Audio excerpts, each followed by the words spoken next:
تمام تعریفیں اللہ ہی کے لیے ہیں جو ہر شے سے پہلے تھا اور ہر چیز کے بعد بھی ہوگا۔ اس کی بقا کی نہ کوئی حد ہے اور نہ انتہا۔ اس نے مخلوقات کو بغیر کسی نمونہ کے دیکھے پیدا کیا۔ اس نے تمام چیزوں، حیوانوں، انسانوں، جنوں اور فرشتوں کو پیدا کر کے ان کی مقدار و تقدیر معین کی۔ اسی نے آسمانوں کو بلا ستون بلند کر کے کھڑا کیا اور انہیں ستاروں اور دوسرے اجرام فلکی سے مزین کیا۔ اسی نے چمکتے ہوئے چاند اور سورج بنائے۔ ناظرین، آج کی ویڈیو میں ہم سورج کی تخلیق اور بروز قیامت اس کے انجام کا ذکر کریں گے۔ ناظرین، حضرت عبداللہ بن عباس رضی اللہ تعالیٰ عنہ سے روایت ہے، فرماتے ہیں رسول اکرم صلی اللہ علیہ وآلہ وسلم نے شمس و قمر، ان کی ابتدائی خلقت اور ان کی گردش سے متعلق سوال کیا گیا تو آپ صلی اللہ علیہ وآلہ وسلم نے ارشاد فرمایا، جب اللہ تعالیٰ نے حضرت آدم علیہ السلام کے علاوہ تمام مخلوقات مستحکم پیمانے پر پیدا فرما دیں تو دو سورج اپنے عرش کے نور سے پیدا فرمائے۔ ان میں سے وہ جو اس کے حکم میں پہلے ہی سے تھا کہ اس کو سورج کے طور پر ہی رکھنا ہے، اسے مثل دنیا کے بہت بڑا جو کہ مشرق و مغرب کو محیط ہو بنایا، اور وہ جس کو چاند کی شکل دینا منظور تھا اسے قدرے چھوٹا بنایا، لیکن زمین سے بہت زیادہ بلندی ہونے کی وجہ سے چھوٹے ہی دکھائی دیتے ہیں۔ ناظرین، اگر اللہ تعالیٰ ان دونوں سورج کو اس حال پر چھوڑ دیتا جس پر ان کو پیدا فرمایا تھا تو رات اور دن کا امتیاز نہ ہوتا، اور نہ یہ پتہ چلتا کہ مزدور نے کب تک کام کیا ہے اور وہ اپنی اجرت کب لے گا، نہ یہ معلوم ہوتا کہ روزہ دار کب تک کھانے پینے سے رکا رہے گا، نہ حج کے زمانے کا علم ہوتا، نہ قرض کی ادائیگی کا وقت معلوم ہوتا، اور نہ اس بات کا احساس ہوتا کہ لوگ اپنے معاش کے لیے کب جائیں گے اور اپنے جسم کو راحت دینے کے لیے کب لوٹیں گے۔ لہٰذا اللہ رب العزت نے اپنے بندوں پر شفقت و مہربانی فرمائی اور حضرت جبرائیل علیہ السلام کو بھیجا اور انہیں حکم دیا کہ چاند پر جو کہ اس وقت سورج تھا اپنا پر 3 مرتبہ ماریں۔ پس ایسا کیا گیا جس کی وجہ سے اس کی تیز چمک ختم ہو گئی اور نورانیت باقی رہ گئی، اور اس کا بیان قرآن مجید کی اس آیت مبارکہ میں ہے۔ آپ اس کو پائیں گے کہ وہ سیاہ کیچڑ والے چشمہ میں غروب ہو رہا ہے۔ پھر فرمایا کہ اللہ تعالیٰ نے ایک سمندر پیدا فرمایا اور وہ آسمان کے نیچے 3 فرسخ یعنی 9 میل کے بقدر جاری ہوا، اور وہ سمندر کی بند موج کی شکل میں ہے جو اللہ تعالیٰ کے حکم سے فضا میں قائم ہے، اسے ایک قطرہ بھی نہیں ٹپکتا، اور اس کا فضا میں چلنا بالکل سیدھا اور برابر ہے، گویا کہ رسی ہے جو مشرق و مغرب کے درمیان دراز ہے۔ پس سورج اور چاند سمندر کے گہرے پانی میں رواں دواں ہیں۔ قرآن کریم میں ارشاد باری تعالیٰ ہے، ہر ایک اپنے محور میں تیر رہا ہے۔ یہ مدار جس میں یہ اجسام تیرتے اور سفر کرتے ہیں وہ اس سمندر کا گہرا پانی ہے، اور قسم ہے اس ذات کی جس کے قبضے میں محمد صلی اللہ علیہ وآلہ وسلم کی جان ہے، اگر سورج اس سمندر سے نکل آئے تو زمین پر موجود ہر چیز جل کر راکھ ہو جائے، حتیٰ کہ چٹانیں اور پتھر بھی، اور اگر چاند نکل آئے تو اس کے حسن و جمال کی وجہ سے لوگ فتنہ میں پڑ جائیں اور اللہ تعالیٰ کی بجائے اس کی عبادت شروع کر دیں، مگر وہ جس کی اللہ حفاظت فرمائے۔ حضور اکرم صلی اللہ علیہ وآلہ وسلم نے فرمایا کہ جب سورج طلوع ہوتا ہے تو ان چشموں میں سے کسی چشمہ کی طرف سے ریڑھی پر سوار طلوع ہوتا ہے، اور اس کے ساتھ 360 فرشتے ہوتے ہیں جو اپنے پروں کو پھیلائے ہوئے ہوتے ہیں، اور اس کو اس کے مدار میں دن اور رات کی ساعت کے اندازے کے مطابق حمد و ثنا کرتے ہوئے گھسیٹتے ہیں، اور یہ عمل دن رات مسلسل ہوتا رہتا ہے۔ ناظرین، غروب ہونے کے بعد فرشتے سورج کو اپنی اڑان کی رفتار کے مطابق لے کر 7ویں آسمان پر پہنچا دیتے ہیں، حتیٰ کہ یہ عرش کے نیچے پہنچتا ہے جہاں سورج سجدہ ریز ہو جاتا ہے، اس کے ساتھ ہی اس پر مقرر فرشتے بھی سجدہ ریز ہو جاتے ہیں۔ پھر سورج کہتا ہے، اے میرے رب، آپ کہاں سے مجھے طلوع ہونے کا حکم فرماتے ہیں؟ غروب کی جگہ سے یا طلوع کی جگہ سے؟ حضور اکرم صلی اللہ علیہ وآلہ وسلم نے سلسلہ کلام جاری رکھتے ہوئے ارشاد فرمایا کہ حضرت جبریل علیہ السلام ایک جبہ نما لباس سورج کے پاس لاتے ہیں جو عرش کے نور سے روشن ہوتا ہے۔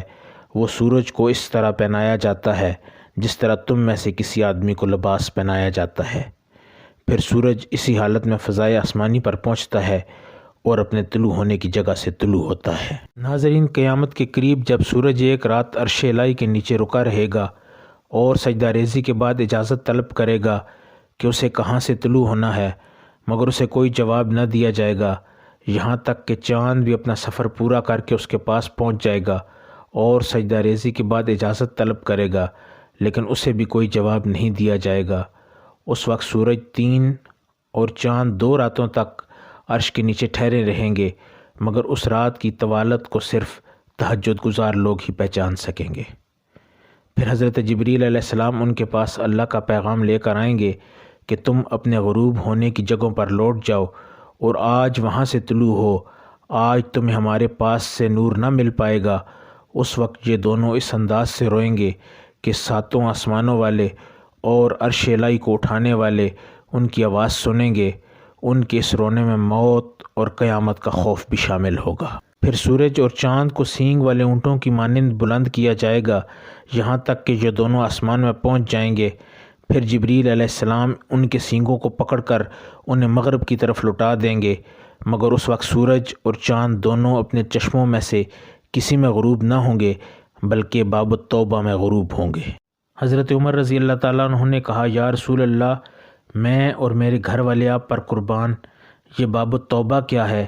آپ صلی اللہ علیہ وآلہ وسلم نے ارشاد فرمایا، اے عمر، اللہ تعالیٰ نے مغرب کی انتہا میں ایک دروازہ توبہ کے نام سے بنایا ہے، اس کے دونوں کواڑ سونے کے ہیں اور ان پر موتی اور جواہرات جڑے ہیں، اور ایک کواڑ سے دوسرے کواڑ تک کا فاصلہ تیز رفتار سوار کی رفتار کے حساب سے 40 برس کی مسافت کے برابر ہے۔ جب سے اللہ تعالیٰ نے یہ دروازہ تخلیق کیا ہے، یہ کھلا ہوا ہے اور سورج اور چاند کے مغرب سے طلوع ہونے تک یہ کھلا رہے گا۔ اس صبح کے طلوع ہونے تک جو بندہ بھی اللہ تعالیٰ کے سامنے گناہوں سے باز رہنے کا اقرار کرے تو اس کا یہ اقرار اس دروازہ سے گزر کر اللہ تعالیٰ کے ہاں پہنچتا ہے۔ اس کے بعد حضور صلی اللہ علیہ وآلہ وسلم نے توبۃ النصوح، سورج، چاند، اہل دنیا اور سور پھونکے جانے کے وقت لوگوں کا احوال بیان کیا۔ پھر فرمایا، جب سور پھونکا جائے گا اور قیامت برپا ہو جائے گی اور اہل جنت اور اہل جہنم کو اللہ تعالیٰ کے حکم سے الگ الگ کر کے ان کے ٹھکانوں پر پہنچا دیا جائے گا، تو اس وقت اللہ بزرگ و برتر سورج اور چاند کو بلائے گا۔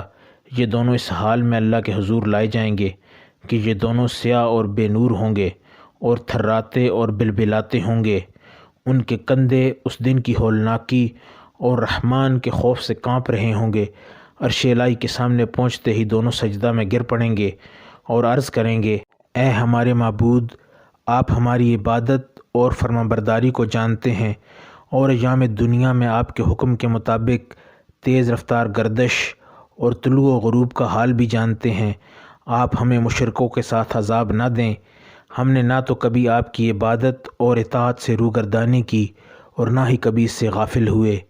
اللہ تعالیٰ فرمائے گا کہ تم نے سچ کہا، تمہیں ابتدا میں جس حالت سے پیدا کروں گا اسی حالت میں دوبارہ لوٹاؤں گا۔ سورج اور چاند پوچھیں گے، آپ نے ہمیں کس چیز سے پیدا فرمایا؟ اللہ تعالیٰ فرمائے گا کہ اپنے عرش کے نور سے، پس تم اس حالت پر دوبارہ لوٹ آؤ۔ پس وہ دونوں ایسی چمک کے ساتھ روشن ہو جائیں گے کہ آنکھیں خیرہ ہو جائیں گی۔ ان دونوں کی یہ چمک عرش الہی کے نور کی مرہون منت ہوگی۔ ناظرین، بعض روایات اس طرح کی بھی ملتی ہیں جن کے مطابق اللہ تعالیٰ سورج، چاند اور ستاروں کو قیامت کے روز سمندر میں ڈبو کر ان کی روشنی زائل فرما دیں گے، پھر اس کے بعد ایک گرم ہوا بھیج کر انہیں حرارت بخشیں گے اور پھر انہیں آتش دوزخ میں شامل فرما دیں گے۔ ناظرین، سورج، چاند اور ستارے سب کے سب دوسری اشیاء کائنات کی طرح مخلوق خداوندی ہیں۔ جس طرح اللہ تعالیٰ نے انہیں اپنے کامل ارادے کے تحت تخلیق کیا، اسی طرح جو سلوک ان کے ساتھ جب چاہیں گے فرمائیں گے، جو سب اس کی حکمت بالغہ پر مبنی ہوگا، اس لیے کسی کو اس کے علم و حکمت کے بارے میں سوال کرنے کی گنجائش نہیں ہے۔ ناظرین، امید کرتا ہوں کہ آج کی ویڈیو آپ کو پسند آئی ہوگی۔ ویڈیو پسند آئی ہے تو ویڈیو کو لائک اور شیئر کریں اور چینل کو سبسکرائب کریں تاکہ ہمارا اور آپ کا تعلق برقرار رہے۔